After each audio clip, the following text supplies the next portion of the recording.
Some international soccer fans are getting a taste of America for the very first time. Right now, a German man is going viral for experiencing the States one road trip stop at a time.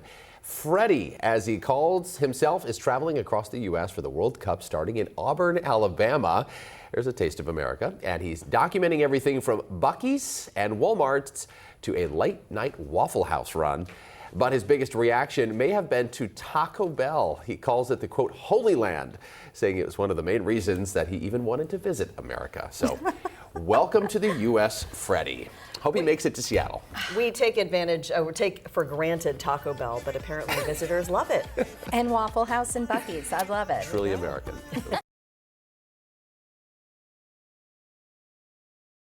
Get a backup camera. That could have changed the result of this whole thing. And is it worth the cost? Yeah. This time it was our daughter. But the next time it could be yours or your neighbor.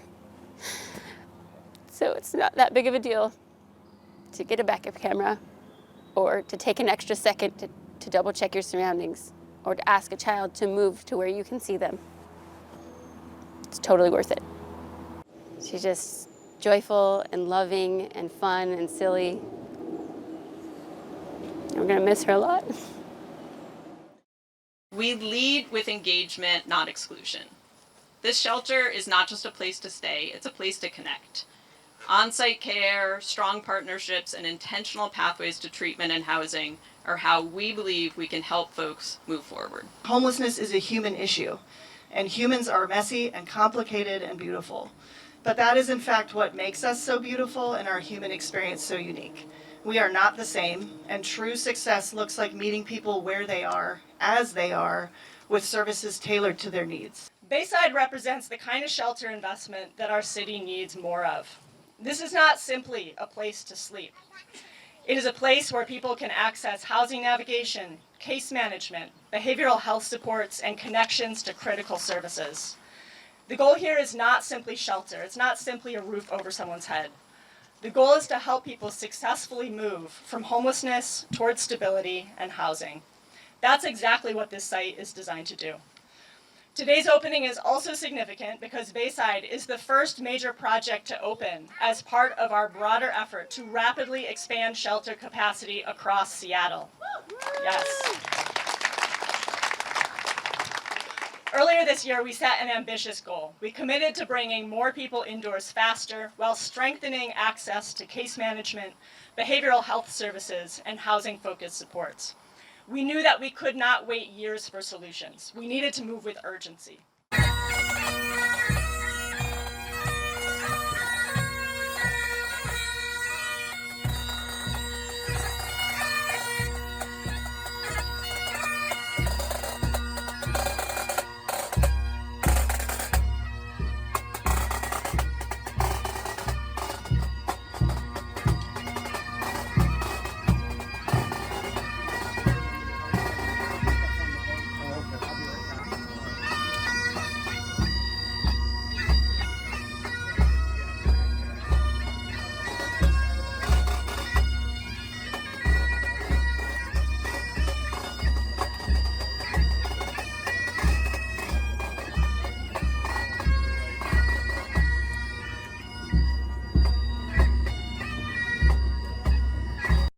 Among the list of treatments available at the Fred Hutch Cancer Center in Seattle is something patients may not immediately consider. We aren't at Fred Hutch just worried about tumor markers and getting rid of the cancer. We want to think of the whole person and what they're experiencing. A lot of patients, they rely on their family members and close friends, people in their circle for the emotional support. As important as that is, why might also supplementing that with the professional therapist help in their journey? Their loved ones may not know how to support them because they haven't gone through it, and to know that we know how to treat it. We have a lot of evidence-based protocols, interventions. Just like with cancer treatment, we study protocols for addressing emotions in cancer patients.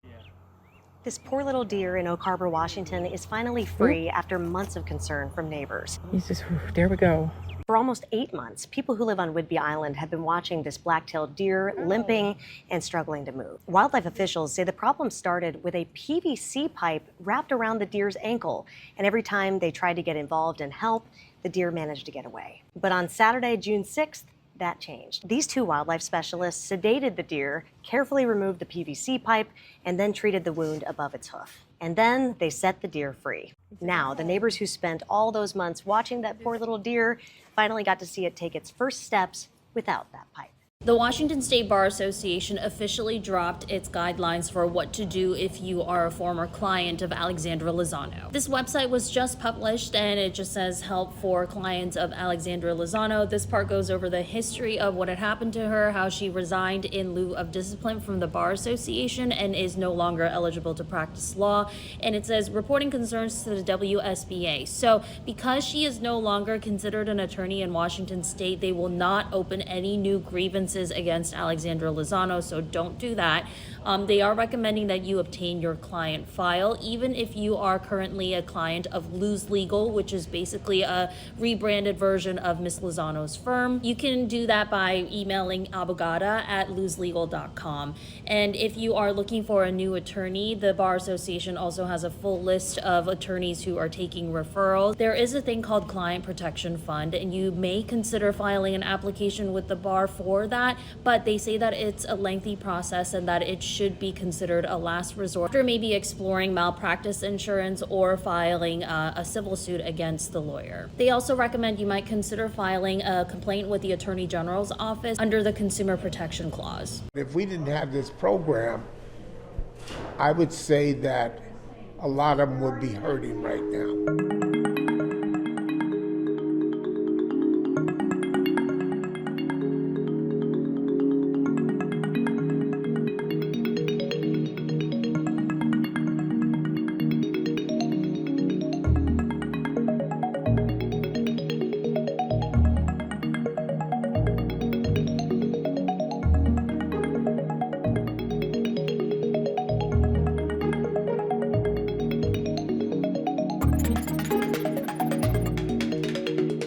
Touching people's hearts. It's making a difference.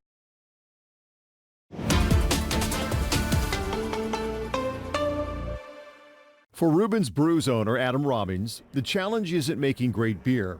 It's getting enough people through the door to remain successful. We're a big part of what Washington beer is. The beer industry in Washington state has historically been an economic powerhouse, but its future is uncertain as sales decline. According to industry economists, craft beer's economic impact in Washington declined by $13 million in 2025 compared with the year before.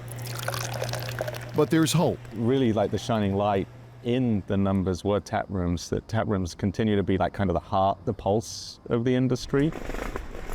For an industry that increasingly depends on foot traffic, getting to Ballard matters, which is why a Sound Transit decision May 28th drew so much attention. The board committed $300 million to finish 100% design all the way to Market Street.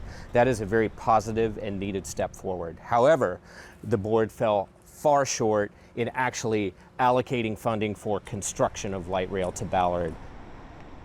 A 36-year-old man may have been hiding his child's body under his house for nearly 2 years. Prosecutors in Grays Harbor County filed new charges against Jacob Bevins, including homicide by abuse.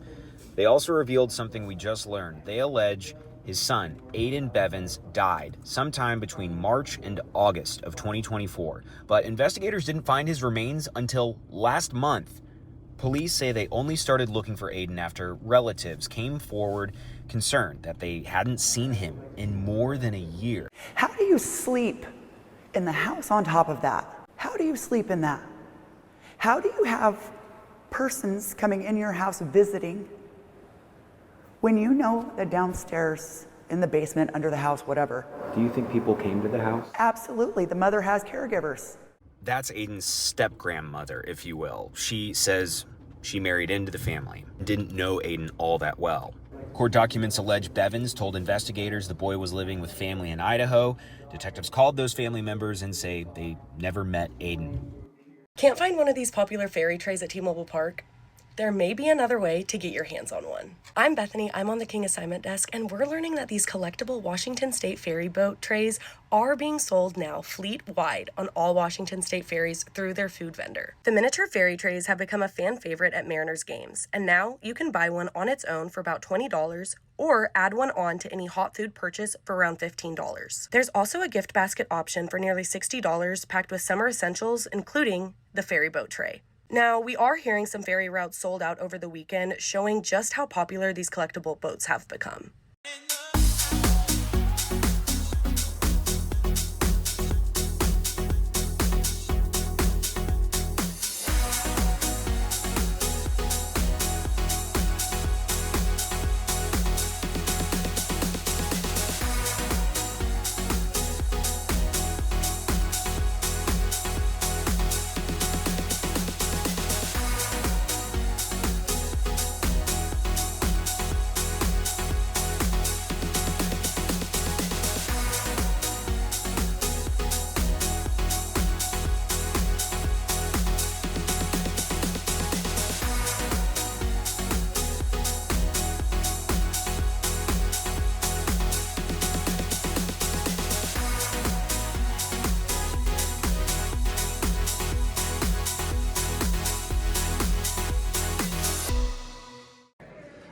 Away for the day. That's what Governor Bob Ferguson is calling the campaign that he's kind of launching today regarding cell phones in schools. The state has been looking at studying policies to phase out cell phone use at K through 12 schools across the state. But the governor says the problem has gotten so bad, he wants this to be his top priority for the next legislative session. So you can plan on a bill coming up next January when folks return to Olympia to have an all-out ban on cell phones once students arrive on campus, and then they get them back when they leave. Here at this Robert Eagle Staff Middle School in Seattle, they use the pouch system, and the principal says it works so well. We just heard from a student who said there's a lot less pressure to be on social media, and you can just be yourself, and you can be a student, and the teachers love it.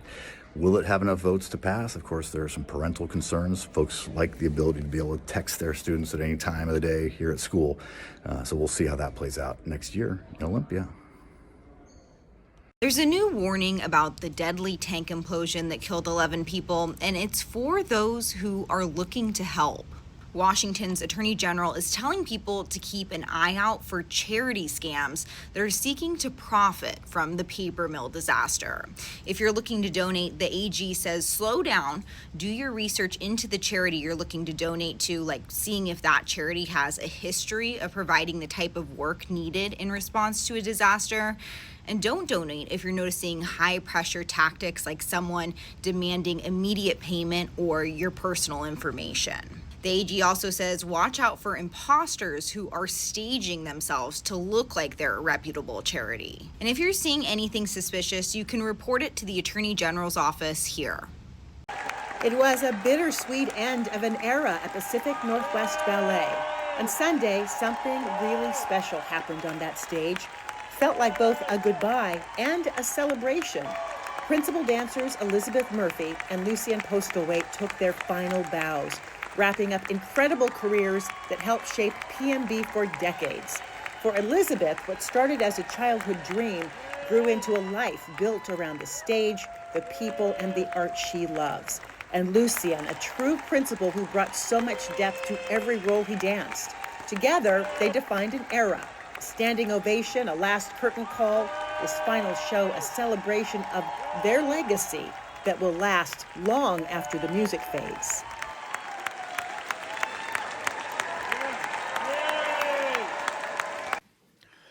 We now have a new look inside a troubled Washington State pharmacy thanks to this video that I just received from the Washington State Department of Health through a public records request. This is video of the clean room from a former facility in Kirkland, Washington. that until last year made GLP-1 diet drugs. It sold them through a nationwide telehealth company called Mochi.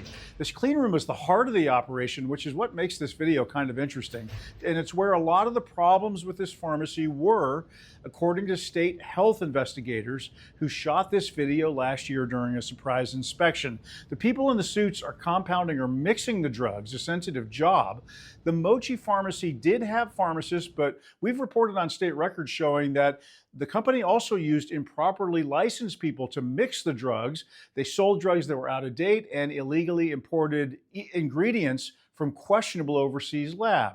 You can find out more about our series Selling Skinny, which is now streaming on King 5 Plus or on YouTube.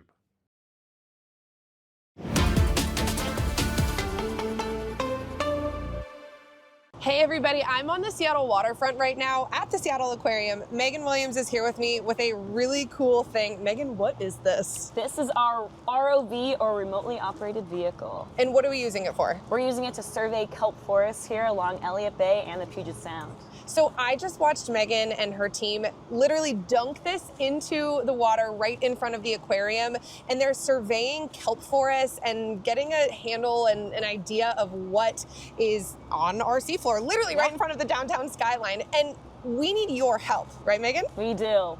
Please come and join us on Zooniverse. Go to KelpQuest and help us train our machine learning models so we can better understand what is growing on our seafloor and how that is helping kelp be healthy and resilient to our ever-changing oceans. So they're capturing, how many visuals would you say? Thousands? Thousands. Thousands of visuals on the seafloor, and they need everybody to help identify and verify what is in all of those images. So if you're getting bored, I don't know, the summer slump. Oh yeah. I'm kind of bored sometimes, I don't know. Anyone can jump in and help. They need your help. We have that information on our website, king5.com. I want to talk about AI. This is everywhere. Everyone's talking about it. Is this making it harder for new graduates and just early professionals to land a job? You know, AI is changing the expectations around early career professionals, but it's not actually reducing the amount of opportunity that's available to recent grads or early career professionals. What we're finding is employers expect new grads to demonstrate an understanding of how to use AI tools in the workplace.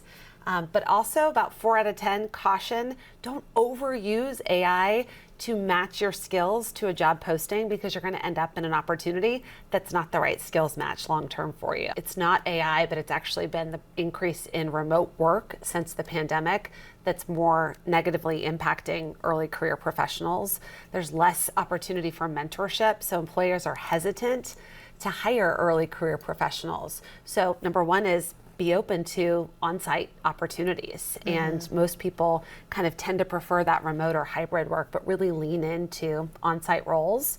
Also, demonstrating the standard, classic, important soft skills: time management, punctuality, professional dress, communication, and responsiveness really differentiate, especially in the age of AI and technology. Here they are, the new digital kiosks in downtown Seattle, just in time for the World Cup. It's like a giant iPad. Looking at it for the first time, stuff for food, transit, obviously the World Cup, photo booth. This can help you with directions. I don't know, where do you guys want to go? How do I get to Lumen Field? Are they going to call it Lumen Field or Seattle Stadium? I'm at First and Pike right now, next to Pike Place. Took a couple seconds to give me an answer, but here we go. Get details. I got a QR code there. The Downtown Association says this is for visitors and residents. I don't know if I would use this though. Arts and culture. This is news to me. World famous giant shoe museum.